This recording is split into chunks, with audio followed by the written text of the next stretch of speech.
Hi there, I'm Justin Gannon, and welcome to the Gluten No More Show.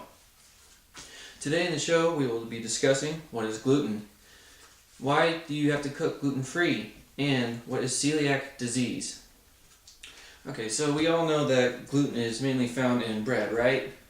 Well, that's what most people think, but gluten's actually found in a lot more than just bread.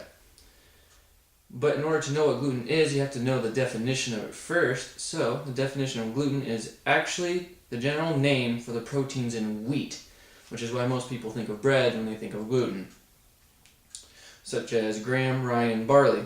Gluten is what helps food maintain its shape, acting like a glue almost to hold the food together. So like pies, the crust is usually made with wheat ingredients so that it can stick together instead of falling apart when you pick it up. So you might be wondering, why would anyone do gluten-free cooking?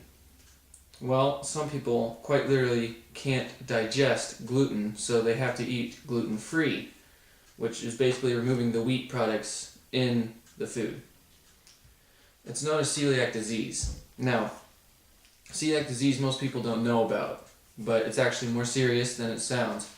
You see, celiac disease is a disease in which the small intestine is hypersensitive to gluten, leading to difficulty digesting the food with gluten.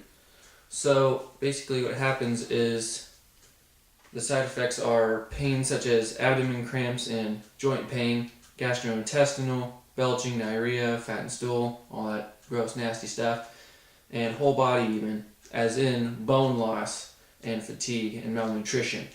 So usually when someone has celiac disease, they usually lose a lot of weight. They feel tired almost all the time. It's bad. So they have to eat gluten-free food.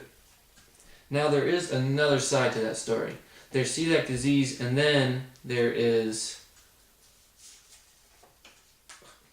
let me get my stuff right. Then there is and celiac disease is a life-threatening disease. So, is there a cure? There is actually no proven cure to permanently help people with this disease. There is a self-cure, which is the gluten-free diet, which is, honestly guys, the easiest way to do it if you do have a gluten disease. And then there is dietary supplements, which, guys, trust me when I say this, dietary supplements are not good for you. They are actually bad for you. There's also therapy groups you can do, talk about it, talk about your issues with it. All that stuff. So, as I was saying, there's a difference between celiac disease and another disease known as gluten intolerance. Now, gluten intolerance isn't technically a disease, it's more of just an allergy towards it. So, what is gluten intolerance? It is not an autoimmune disease like celiac disease. This means that gluten will not cause this same sickness as celiac disease, but it can cause the same side effects, such as, diarrhea, not feeling well, nausea, all that. And celiac disease, it damages the small intestine, which we all need our intestine, right? So basically, that's the difference, is that celiac disease is a life killer, and gluten intolerance is a allergy, pretty much.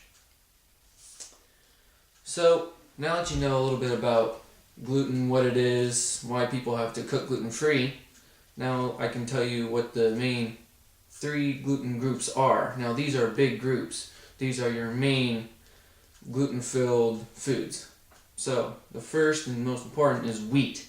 That's your breads, baked goods, soups, pastas, all that has gluten in it. Okay, and the second is barley. Now, barley is in malt, so like chocolate milkshakes with malt in it, people who have to eat gluten-free can't eat that. So then there's food coloring. Some food coloring has wheat in it, and of course beer and brewer's yeast, but no one really cares about those. Third is rye, which is mainly your cereals, oats, all that stuff. And there are gluten-free cereals such as Cheerios. Those are a great one. So now you know that gluten is in most things.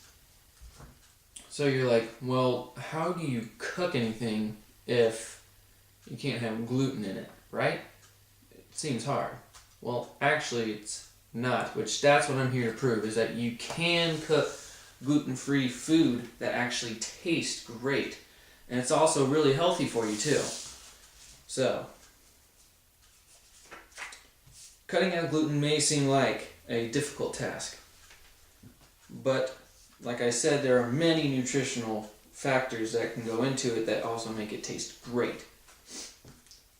So, that's what I'm here to do, is not only show you how to cook them, but I'm here to help you figure out what foods are gluten and non-gluten. So, basically, what you need to do is start cooking your way into a gluten-free lifestyle. Now, I will mainly focus my cooking on breakfast, lunches, and dinners because obviously those are the most important. And also desserts, because everybody needs a little sweetness in their life. And desserts are actually harder to make without gluten, but they are possible and they do taste good. So no matter what you hear from other people, oh gross, it's gluten-free, can't be good, right? Well, actually, they've never actually given it a chance. If you give it a chance, it actually tastes pretty good. I mean, I was gluten-free for 2 years. I learned how to live with it, and I learned that it actually was really good. So I will also create a 7-day food plan in my recipes book. It will consist of breakfasts, lunches, dinners, snacks, and desserts. All at your fingertips, so with directions and all. Cookbook, pretty much. Now, I won't cook all of the recipes I put into this book. I will cook some, the ones I feel are the best tasting. But I will also focus on bread, and that's gluten-free, of course.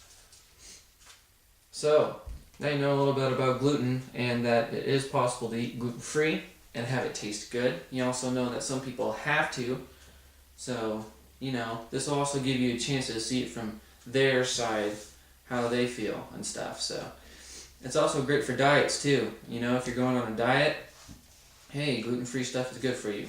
Alright? So I want to thank you all for watching, and I'll be back next week for some delicious gluten-free cooking. Thank you.